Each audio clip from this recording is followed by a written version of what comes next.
പെട്ടെന്ന് റീച്ച് ആവാൻ എളുപ്പമാണ് കാണുന്നത്. റീച്ച് ആവാൻ എളുപ്പമാണ്, പക്ഷെ നല്ല രീതിയിൽ പാടാം. അത് കറക്റ്റാവും. അത് മാത്രമല്ല റീച്ച് നിലനിർത്താനും അതാണ് ഏറ്റവും വലിയ പറഞ്ഞ പോയിന്റ്. കറക്റ്റാ. ഒറ്റ വീഡിയോയില് അത് നിലനിർത്തി പോകാനും അതിൻ്റെതായിട്ടുള്ള ബുദ്ധിമുട്ട്. സോഷ്യൽ മീഡിയ അതെ. നോക്കട്ടെ, ക്യാമറ ഒക്കെ മുമ്പിൽ വെക്കട്ടെ, എന്നിട്ട് വിശ്വസിച്ചാൽ മതി. കിട്ടുന്ന കഥാപാത്രത്തിന് അതിനനുസരിച്ച് നമ്മൾ മാറാൻ ശ്രമിക്കണമല്ലോ.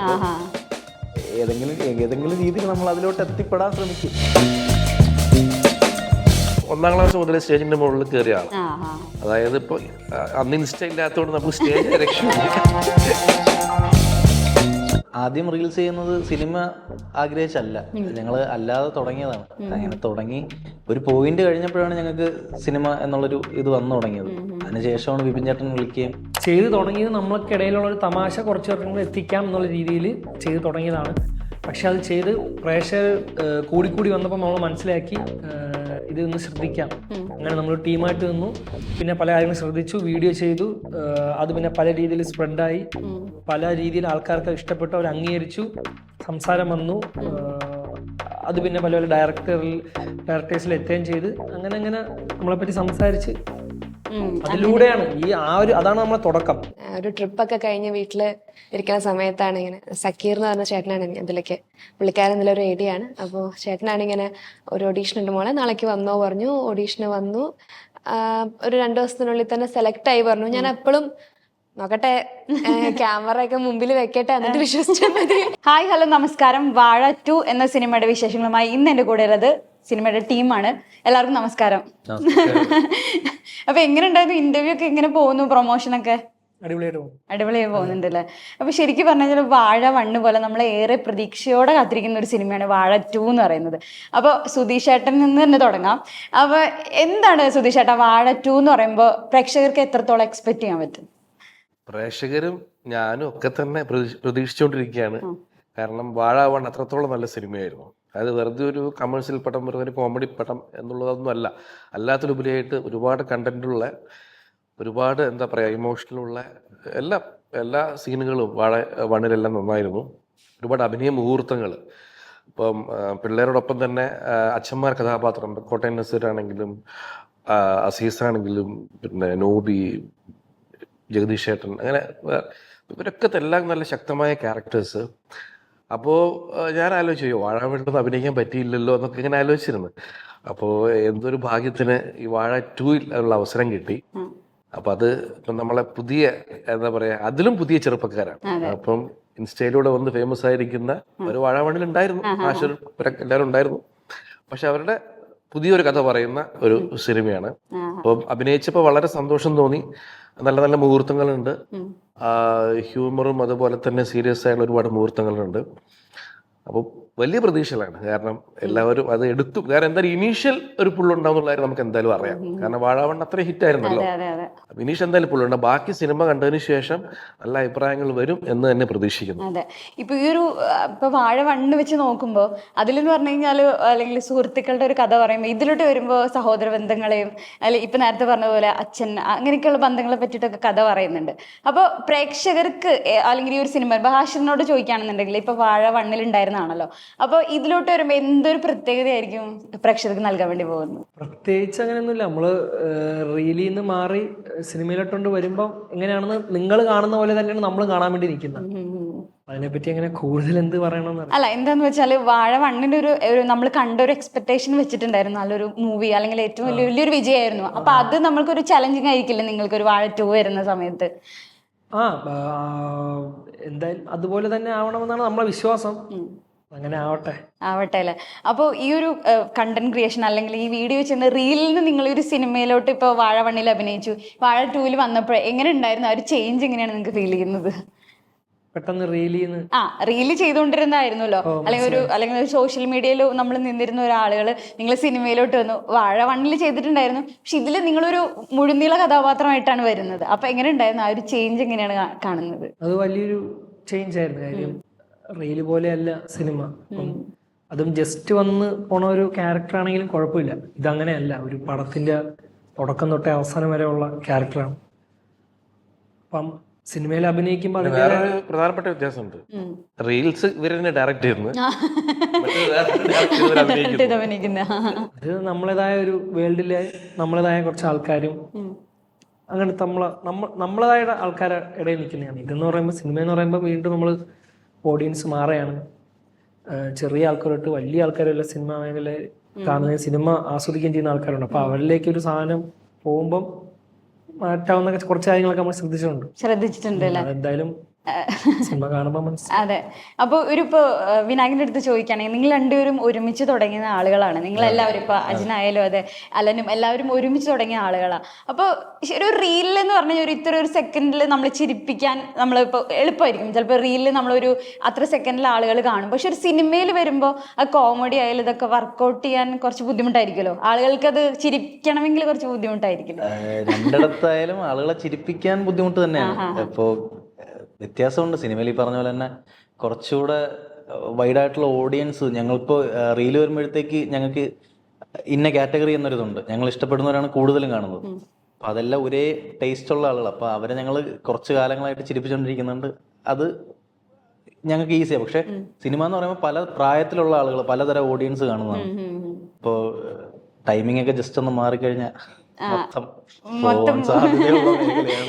ഇപ്പൊ നിങ്ങൾ തന്നെ ഡയറക്റ്റ് ഇപ്പൊ അശ്വരായാലും നിങ്ങൾ എല്ലാവരും കൂടി ചേർന്നിട്ടായിരിക്കുമല്ലോ റീലും കാര്യങ്ങളും കണ്ടന്റൊക്കെ ചെയ്യുന്നത്. അപ്പൊ സിനിമയിലോട്ട് വന്നപ്പോഴേ നിങ്ങൾക്ക് അഭിനയിക്കുക എന്നുള്ള ഒരു മേഖല കൂടാതെ നിങ്ങളുടെ സജഷൻസ് ഒക്കെ ഉണ്ടാവാറുണ്ടോ? അല്ലെങ്കിൽ നിങ്ങളുടെ കയ്യിൽ നിന്നൊക്കെ എടുത്തിട്ടുള്ള ഡയലോഗ് പറയാറുണ്ടോ?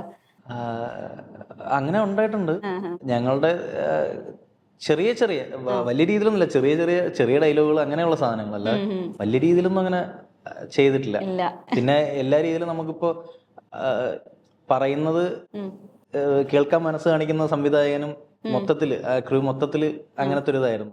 അതുകൊണ്ട് തന്നെ അതൊരു കുഴപ്പമുണ്ടായില്ല. അപ്പൊ സെവൻ സാറിന്റെ കൂടെ വർക്ക് ചെയ്യുക അല്ലെങ്കിൽ വിപിൻ സാറിന്റെ കൂടെ വർക്ക് ചെയ്യുമ്പോൾ നിങ്ങളുടെ ഒരു എക്സ്പീരിയൻസ് എങ്ങനെ ഉണ്ടായിരുന്നു? അല്ലെങ്കിൽ ഒരു സ്ക്രിപ്റ്റ് റൈറ്ററും കൂടിയാണ്, അദ്ദേഹം ഡയറക്ടറുമാണ്, അതുപോലെ നിങ്ങളുടെ സെവൻ എന്ന് പറഞ്ഞ ഒരു ഡയറക്ടറും ഉണ്ട്. അപ്പൊ ഇവരുടെ കൂടെ ഉള്ള ഒരു എങ്ങനെ ഉണ്ടായിരുന്നു ആ ഒരു എക്സ്പീരിയൻസ്? നല്ല എക്സ്പീരിയൻസ് ആണ്. കാര്യം നല്ല രീതിയിൽ സപ്പോർട്ടീവ് ആണ്.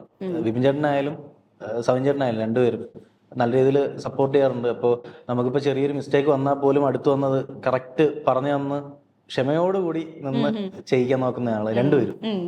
അപ്പൊ നല്ല നിങ്ങൾക്ക് കുറച്ചുകൂടി എളുപ്പമായിരുന്നു അല്ലെ? അല്ലെങ്കിൽ നിങ്ങൾക്ക് അവരുടെ കൂടെ കൂളായിട്ട് വർക്ക് ചെയ്യാൻ പറ്റുന്നുണ്ടായിരുന്നു. അതുപോലെ ഒരു പുതിയൊരു നായിക കൂടി വന്നിരിക്കുകയാണ്, ആരാധ്യ അല്ലെ? അപ്പൊ ഇതിനു മുൻപ് മൂവിയൊക്കെ ചെയ്തിട്ടുണ്ടോ? മൂവി ചെയ്തിട്ടുണ്ട്, പക്ഷെ ചെറിയ ക്യാരക്ടേഴ്സ് ആണ് ചെയ്തിട്ടുള്ളത്. അപ്പൊ ഈ ഒരു സിനിമയിൽ എന്താണ് റോളൊക്കെ എങ്ങനെ, കഥാപാത്രമൊക്കെ എങ്ങനെയാ വരുന്നത്? എൻ്റെ ഭാഗം വളരെ കുറച്ച് ഏരിയ ആണ് വരുന്നത് ഈ സിനിമയിൽ. പക്ഷെ എന്തോ നല്ലൊരു ബ്രേക്ക് ആവുമെന്ന് ഞാൻ ഉറപ്പായും വിശ്വസിക്കുന്നു. ആവട്ടെ. അപ്പൊ ഇതിനു മുൻപ് ചെയ്ത ചെറിയ റോളുകളാന്ന് പറഞ്ഞല്ലോ. അപ്പൊ ഇത് ഈ പറഞ്ഞ പോലെ തന്നെ ഇവരുടെ പറഞ്ഞ പോലെ തന്നെ ഒരു മുഴുനീള കഥാപാത്രം ചെയ്യുമ്പോഴേ അല്ലെങ്കിൽ ത്രൂ ഔട്ട് നിങ്ങൾ ഉള്ളത് കൊണ്ട് തന്നെ എത്രത്തോളം അതൊരു ചലഞ്ചിങ് ആയിരുന്നില്ല ആദ്യമായിട്ടൊരു സിനിമ ചെയ്യുന്ന സമയത്ത്? എങ്ങനെ ഉണ്ടായിരുന്നു? വാഴ 1 ഓഫ് കോഴ്സ് ഭയങ്കര വലിയ വിജയമായിരുന്നു. അപ്പോൾ വാഴ 2ലേക്ക് സെലക്ഷൻ കിട്ടിയപ്പോൾ നല്ല സന്തോഷമായി. ആൻഡ് ക്രൂ മെമ്പേഴ്സ് ഒക്കെ ഓൾറെഡി വളരെ നല്ല സീനിയേഴ്സ് ആയിട്ടുള്ള ആൾക്കാരാണ്. അപ്പോൾ എല്ലാം കൊണ്ടും ഭയങ്കര ഹാപ്പി ആയിരുന്നു. വന്നൊരു 2 ദിവസത്തിനുള്ളിൽ തന്നെ കംഫർട്ടായി. ഞങ്ങളെല്ലാവരും നല്ലൊരു കംഫർട്ട് സോണിലാണ് വർക്ക് ചെയ്തിരുന്നത്. സോ വലിയ ബുദ്ധിമുട്ടുകളൊന്നും ഉണ്ടായിരുന്നില്ല. പറഞ്ഞാൽ സവിൻ സാറാണെങ്കിലും എന്തെങ്കിലും മിസ്റ്റേക്സ് വരികയാണെങ്കിൽ സാറ് വന്ന് പറഞ്ഞു തരും. അപ്പോൾ മൊത്തത്തിൽ ക്രൂ എല്ലാം വളരെ സപ്പോർട്ടീവും എല്ലാം നല്ല ഫ്രണ്ട്ലി ആയിരുന്നു. എല്ലാം നല്ല ബ്യൂട്ടിഫുൾ ആയിട്ട് കഴിഞ്ഞായിരുന്നു. അതെ അതെ. സോ വലിയ ബുദ്ധിമുട്ടുകളൊന്നും ഉണ്ടായിരുന്നില്ല. വാഴ 2ലും മുഴുനീള കഥാപാത്രം എന്ന് പറയാൻ പറ്റില്ല. എന്റെ ബയോപിക് ഓഫ് ബില്യൺ ബ്രോസ് വാഴ 2. സോ അവരുടെ സ്റ്റോറിയാണ് അതിൽ വന്നു പോകുന്ന ഒരു ക്യാരക്ടർ. അതെ, എന്നാലും അവരുടെ സ്റ്റോറിയിലൊക്കെ നിങ്ങൾ ഭാഗമായിരിക്കുമല്ലോ എന്തായാലും. തീർച്ചയായിട്ടും. അതുകൊണ്ടാണ് ഞാൻ പറഞ്ഞത്. അപ്പൊ എന്തായാലും ആ ഒരു കഥാപാത്രം എല്ലാവരും ഏറ്റെടുക്കുമായിരിക്കും അല്ലെ? എടുക്കണം. പ്ലീസ്. സുധീഷ് ചേട്ടനോട് എങ്ങനെ ചോദിക്കാനുള്ളത്? സുധീഷ് ചേട്ടൻ്റെ ഞാൻ പഴയ സിനിമകളൊക്കെ കാണുമ്പോൾ എനിക്ക് ഏറ്റവും ഇഷ്ടമുള്ള ഒരു സിനിമ അനിയത്തിപ്രാവ് ഇഷ്ടമാണ്. അതുപോലെ തന്നെ കയ്യെത്തും ദൂരത്ത് സിനിമകളിലൊക്കെ ഇപ്പൊ ഈ പറഞ്ഞല്ലോ സുഹൃത്തുക്കളുടെ കഥ പറയുന്നത് കുറെ സിനിമകൾ സുധീഷ് ചേട്ടൻ ചെയ്തിട്ടുണ്ട്. അപ്പൊ ഇപ്പോഴത്തെ ഒരു സുഹൃത്ത് ബന്ധങ്ങളെ കുറിച്ച് അല്ലെങ്കിൽ ആ ഒരു സമയത്തൊക്കെ എങ്ങനെയായിരുന്നു ലൊക്കേഷനിലൊക്കെ ഒരു സുഹൃത്ത് ബന്ധങ്ങളെ കുറിച്ചൊക്കെ? ലൊക്കേഷനില് സിനിമ ഫീൽഡിൽ ഒരുപാട് സുഹൃത്തുക്കളുണ്ട്. അത് ഇപ്പൊ എന്താ വെച്ചാല് സിനിമാ ഫീൽഡിൽ സുഹൃത്തുക്കളുടെ ഒരു വിഷമം എന്താ വെച്ചാൽ നമ്മളൊരു സിനിമയിൽ ഒരുമിച്ച് ഒരു 10-30 ദിവസം 40 ദിവസം വർക്ക് ചെയ്ത് കഴിഞ്ഞാൽ പിന്നെ നമ്മൾ വേറെ സെറ്റിലേക്ക് പോവുക, അല്ലെങ്കിൽ ചിലപ്പോൾ വർക്കില്ലെങ്കിൽ വീട്ടിലേക്ക് പോകും. അപ്പോൾ എന്താ വെച്ചാൽ കണ്ടിന്യൂ ചെയ്യാൻ പറ്റാത്തൊരവസ്ഥ വരും. നമ്മളൊരു കോളേജിൽ പഠിക്കുന്ന സമയത്താണെങ്കിൽ നമ്മളൊരു 5 കൊല്ലം അല്ലെങ്കിൽ 3 കൊല്ലം കണ്ടിന്യൂസ് ആയിട്ട് നമ്മുടെ സുഹൃത്തുക്കൾ ഉണ്ടാവും. പിന്നെ അത് കഴിഞ്ഞാൽ നമ്മൾ പുറത്ത് വന്നാൽ ഇത് മെയിൻറ്റെയിൻ ചെയ്യാൻ പറ്റും. പിന്നെ മറ്റുള്ള എന്താ വെച്ചാൽ നമ്മൾ ഈ ഫോണിലൂടെയും മാത്രം വല്ലപ്പോഴും, പണ്ട് ഈ പറഞ്ഞ പോലെ മൊബൈൽ ഫോണും അധികം ഇല്ലാത്തതുകൊണ്ട് അതിന്റെ കണക്ഷൻ കട്ടായി പോകുന്ന ഒരു അവസ്ഥ ഉണ്ടാവാറുണ്ട്. പിന്നെ വല്ലപ്പോഴും വേറെ സ്ഥലത്ത് വെച്ചിട്ടാണ് കാണുക. അങ്ങനെ സിനിമാ രംഗത്ത് പക്ഷെ ആ സമയത്ത് ഒരു നല്ല സ്ട്രോങ് ബോണ്ടിങ് ആയിരിക്കും എന്നുള്ളതാണ്. അല്ല ശരിക്കും കുറെ സിനിമകൾ ഞാൻ കണ്ടിട്ടുണ്ട്.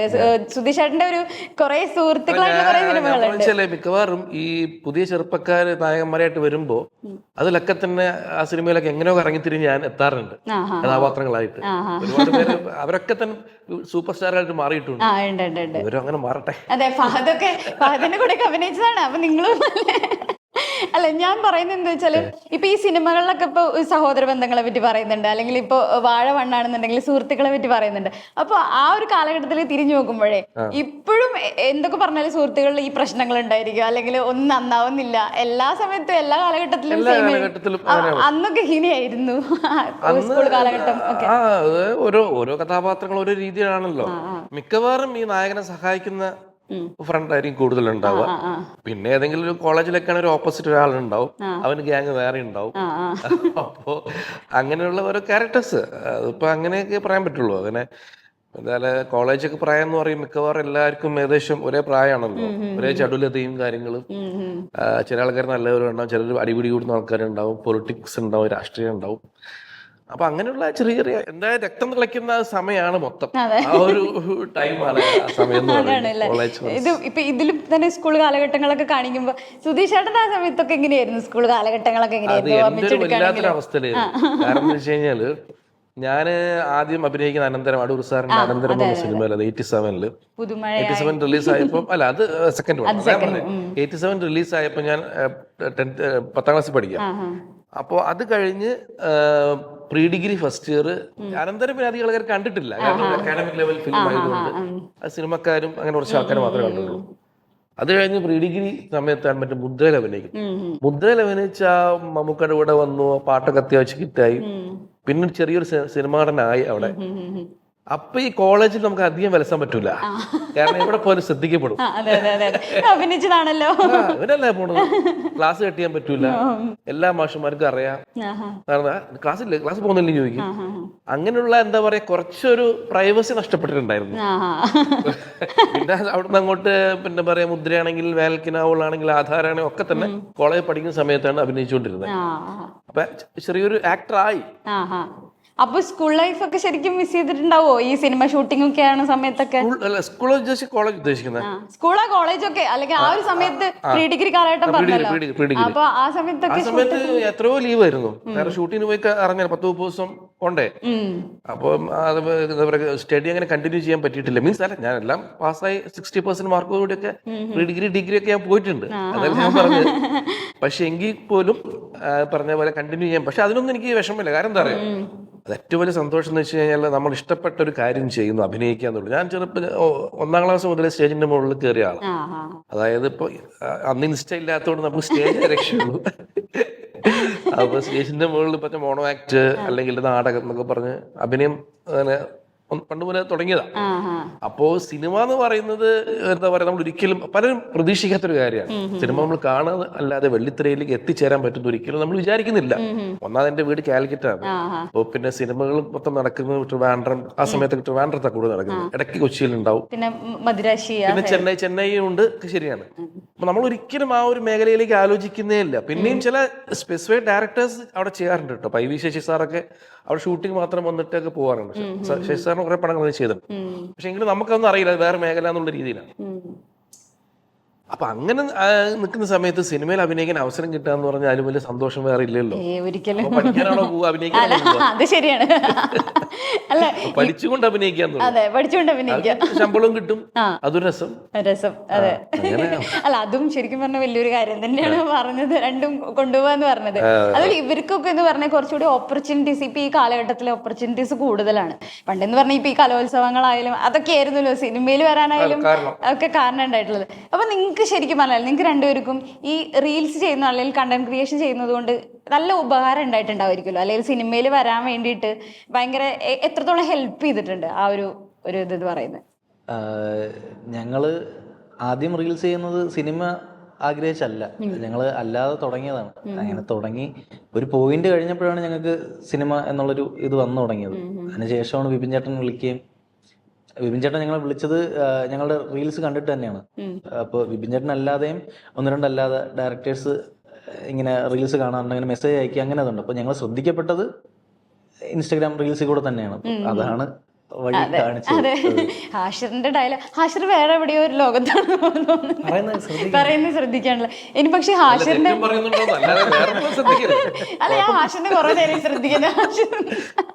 ഹാഷിർ പക്ഷെ കണ്ടന്റ് പോലെയല്ല, ഇവിടെ വരുമ്പോ ഭയങ്കര സൈലന്റ് ആണല്ലോ. അല്ല ഇവിടെ അലക്കേണ്ട ആവശ്യം അല്ല, അങ്ങനല്ല. ഇപ്പൊ സുധീഷേട്ടനൊക്കെ ഇങ്ങനെ വാദവരാതെ പറഞ്ഞുകൊണ്ടിരിക്കുകയാണല്ലോ, അതാ ചോദിച്ചത്.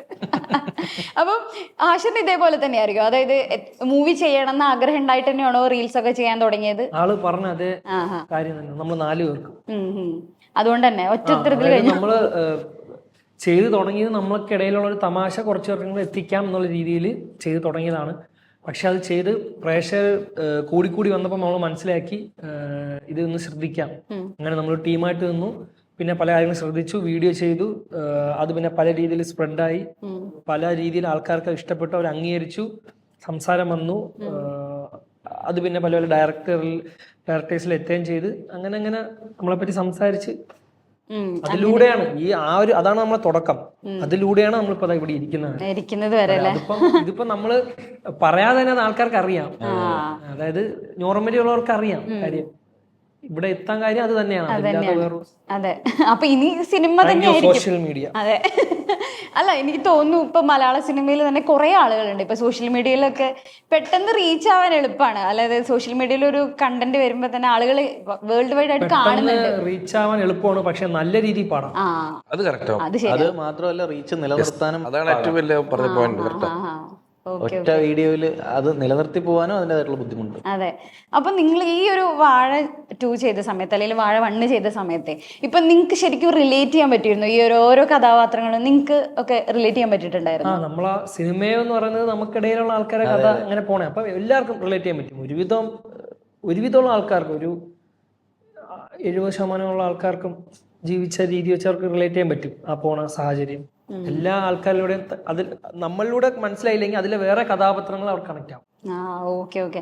അപ്പൊ ഈ സിനിമ വന്നപ്പോഴേ ഈ വാഴ എന്ന് പറഞ്ഞ ഒരു പേര് കേട്ടോ നിങ്ങൾക്ക് എന്താ തോന്നിയത്? ഈ സിനിമയായിട്ട് എങ്ങനെയാണ് കണക്ഷൻ തോന്നിയത് ശരിക്കും നിങ്ങൾക്ക് ഓരോരുത്തർക്കും? ഏത് 2ന്റെ കാര്യമാണ്? അല്ല, വാഴ അല്ലെങ്കിൽ വാഴ എന്ന് പറഞ്ഞൊരു പേരുണ്ടാവല്ലോ. വാഴ 1 ആയിക്കോട്ടെ, വാഴ 2 ആയിക്കോട്ടെ, വാഴ എന്ന് പറഞ്ഞൊരു പേര് ഈ സിനിമയായിട്ട് എങ്ങനെ ബന്ധപ്പെട്ട് കിടക്കുന്നത് നിങ്ങൾക്ക് എങ്ങനെയാ തോന്നിയത്? സ്ക്രിപ്റ്റ് അനുസരിച്ചാണ് ആ പേര്. അപ്പം അതിലെ ഒരു കഥാപാത്രങ്ങൾക്കുള്ള സാഹചര്യങ്ങളും അതൊക്കെ വെച്ച് നോക്കിയപ്പോ ഈ ഒരു പേരായിരിക്കും അടിപൊളിയെന്ന് അവർ ചിന്തിച്ചെന്ന് തോന്നുന്നു. കാര്യം നമ്മൾക്ക് പറഞ്ഞിട്ടില്ല. ഇല്ല, നിങ്ങൾക്ക് അങ്ങനെ ഒന്നും തോന്നിയൊന്നുമില്ല.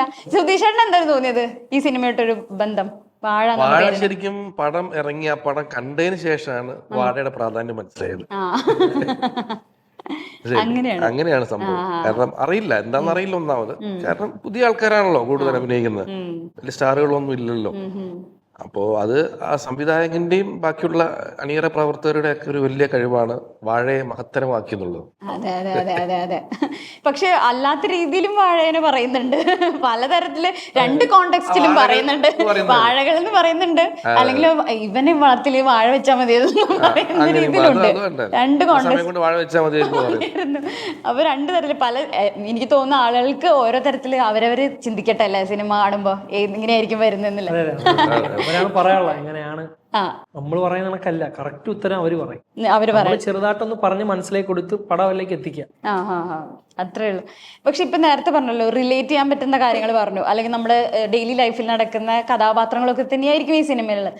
അപ്പോൾ ഇപ്പൊ നേരത്തെ പറഞ്ഞ പോലെ തന്നെ റീൽസ് ചെയ്തത് കൊണ്ടുണ്ടല്ലോ, ഇപ്പൊ ആദ്യം ഇതിനെ കുറിച്ച് സീരിയസ് കഥാപാത്രങ്ങളാണ് നിങ്ങൾക്ക് വന്നിരുന്നെങ്കിൽ, അല്ലെങ്കിൽ ഒരു വലിയ ഭയങ്കര ഡയലോഗ് പറയണം, ഇപ്പൊ സുരേഷ് ഏട്ടനൊക്കെ പറഞ്ഞ ഡയലോഗ് പോലത്തെ വന്നിരുന്നെങ്കിലോ, അപ്പൊ നിങ്ങൾ എങ്ങനെയായിരിക്കും അതിനെ അപ്രോച്ച് ചെയ്തിട്ടുണ്ടാവുക? വിനായക് എങ്ങനെയായിരിക്കും? അത് നമ്മളിപ്പോ വിനായകൻ പറയണോ?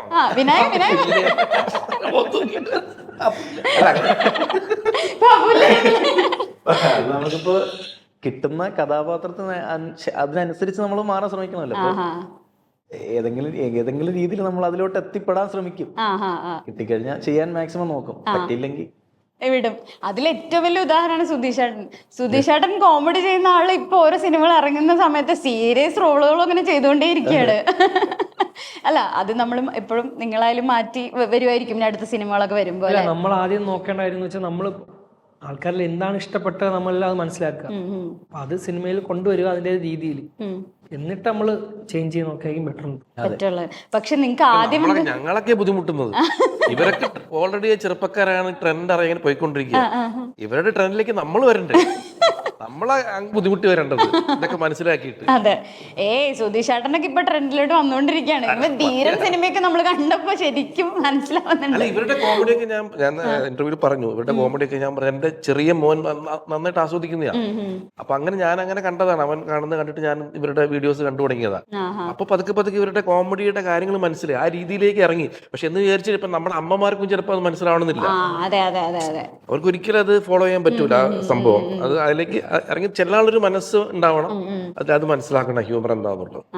അങ്ങനെയാണ് അല്ലേ? അല്ല, ശരിക്കും പറഞ്ഞ സിനിമ ഇറങ്ങുമ്പോ തന്നെ നമുക്ക് എല്ലാവർക്കും അത് മനസ്സിലാവുള്ളൂ, എങ്ങനെയായിരിക്കും ഇത് കൊണ്ടുവന്ന് വെച്ചിട്ടുള്ളത് സിനിമയിൽ എന്നുള്ളത്.